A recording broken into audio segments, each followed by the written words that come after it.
அடுத்து கடந்த ஆண்டு நடந்த மக்களவைத் தேர்தல் பொறுத்தளவுக்கு பார்த்தீங்கன்னா, 2024ல கிள்ளியூர் தொகுதிய பொறுத்தளவுக்கு அதிமுக மிக குறைவான அளவுல வாக்குகள் வாங்கியிருக்கு.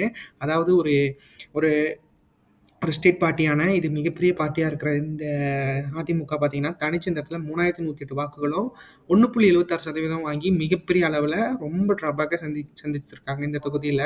ஆக மொத்தத்தில அதிமுகக்கு இந்த தொகுதி மிகப்பெரிய அளவுல ட்ராபேக்க குடுத்திருக்கு. அடுத்து பார்த்தீங்கன்னா, திமுக கூட்டணிய பொறுத்தளவுக்கு பார்த்தீங்க அப்படின்னா, 95,930 வாக்குகளும் 54.36% பெற்று அவிங்க மிகப்பெரிய அளவுல வாக்குகள இந்த இடத்துல சேகரிச்சிருக்கிறாங்க. ஆக மொத்தத்தில பார்க்கிறப்போ இந்த தொகுதியில திமுக கூட்டணியில சேர்ந்த காங்கிரஸ்க்கு மிகப்பெரிய பலம் இருக்கிறத நம்மளால மறுக்க முடியாத உண்மையா இருக்கு.